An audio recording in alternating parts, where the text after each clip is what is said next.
Everyone, நம்ம இன்றைக்கி ஹெல்த்தியான இம்யூனிட்டி பவர் பூஸ்ட் பண்ணக்கூடிய மஞ்சள் அல்வா தாங்க செய்ய போகிறோம். அதுக்கு என்னென்ன பொருட்கள் தேவைன்னு பார்க்கலாம்.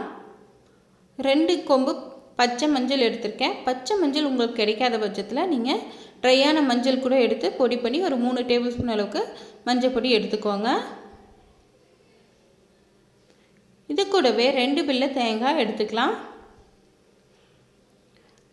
50 மில்லி அளவு நெய் எடுத்துக்கோங்க. இப்போ பார்த்திங்கன்னா 100 கிராம் அளவுக்கு நம்ம பனங்கற்கண்டு எடுத்திருக்கேன். நீங்கள் ஒயிட் சுகர் இல்லை நாட்டு சுகர் இல்லை வெறும் கற்கண்டு இல்லை பனங்கற்கண்டு எதுனாலும் எடுத்துக்கோங்க.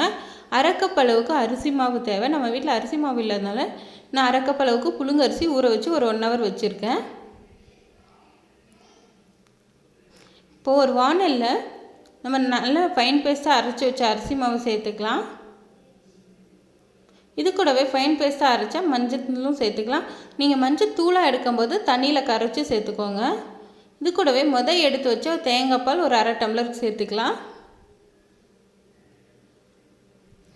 நம்ம தண்ணியில் நல்லா கரைச்சி வச்சுருக்க பனங்கற்கண்டு இல்லை வடிகட்டி சேர்த்துக்கலாம். ஏன்னா இதில் இருக்கக்கூடிய டஸ்ட் பார்ட்டிகல்ஸ்லாம் நமக்கு ரிமூவ் ஆகிடும். அத்தனையுமே சேர்த்துட்டு நல்லா கலந்து விட்டுக்கோங்க. ஏன்னா இன்னும் நம்ம ஸ்டவ் ஆன் பண்ண கிடையாது. நல்லா கலந்து விட்டுடலாம். இல்லை கலந்து விட்டுட்டு நீங்கள் ஸ்டவ் ஆன் பண்ணிக்கோங்க. ஸ்டவ் ஆன் பண்ணாமல் இதெல்லாம் செஞ்சுக்கோங்க. ஏன்னா அப்போ தான் நமக்கு இது சீக்கிரமே நல்லா அடிப்பிடிக்க ஆரம்பிச்சிடும். அதனால் ஸ்டவ் ஆன் பண்ணாமல் செஞ்சுட்டு அதுக்கப்புறம் ஸ்டவ் ஆன் பண்ணிவிட்டு கைவிடாமல் கலக்கி விடுங்க. இப்போ பார்த்திங்கன்னா நமக்கு ஒரு 5 நிமிஷம் ஆகிருக்கு. இப்போ நல்லா கட்டிப்பட ஆரம்பிச்சிருச்சு. இந்த மாதிரி கட்டிப்பட ஆரம்பிக்கும் போது நீங்கள் எடுத்து வச்சுருக்க நெய்யை சேர்த்துக்கோங்க.